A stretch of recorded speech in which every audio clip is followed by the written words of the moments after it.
Today's question: do you know the different types of life insurance? A lot of people are familiar with whole life and term insurance, but way too often I find that people use the term whole life generically to include any type of life insurance that is supposed to remain in force permanently. But there are different types. Let's take a look at the basics.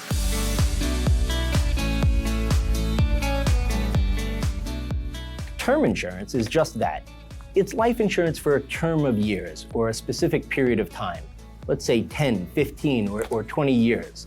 It's often used by families who have young children and need affordable coverage, maybe until the children are out of the house and they're just about ready to retire when the need for life insurance goes down.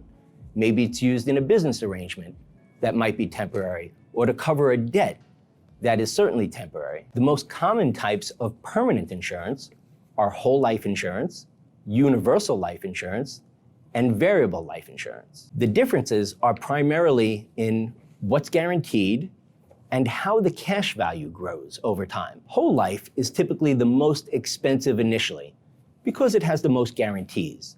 It guarantees a premium, it guarantees a death benefit, and it provides a guaranteed amount of cash value.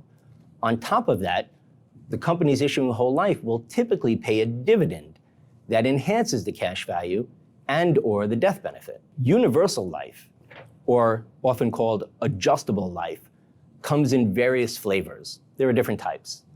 But the basic strips out the guarantees of whole life, resulting in a lower premium and more flexibility. The death benefit and the premium, therefore, are not guaranteed, but they are flexible, and the benefits will depend on the amount of premium you pay, the interest that's credited over time that may be different from initially projected, and the internal costs of the insurance policy, which could also be different from projected. In a basic universal life, a premium is determined that should be sufficient based on the current interest crediting rates and the current cost to maintain the death benefit that you choose for the period of time that you choose, which may be for life. But it has to be monitored over time because changes in the interest rates and the costs could impact that outcome and require a change in the amount of premium you're paying to get to where you want to be. Some universal life policies today will provide a secondary guarantee. They will quote you a premium that will guarantee the death benefit for the period of time you choose. Often these policies have less cash value, and the premiums must be paid when required, and generally no changes can be made to the policy along the way, or you're going to have to reassess what the guaranteed premium will be for your changes. A variable life insurance policy is very much like universal life. It differs primarily in the way cash value is credited.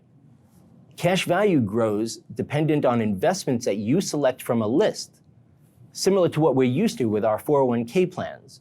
Those investments, though, are referred to technically as sub-accounts, but they're very much like mutual funds. The death benefit and the cash value may then be very much dependent on the performance of the investments that you select. Life insurance is often more complicated than it seems at first blush, and there are other issues to consider to be sure that the policy you select is in your best interest and appropriate for your needs. If you have questions, please call. We'd be happy to help.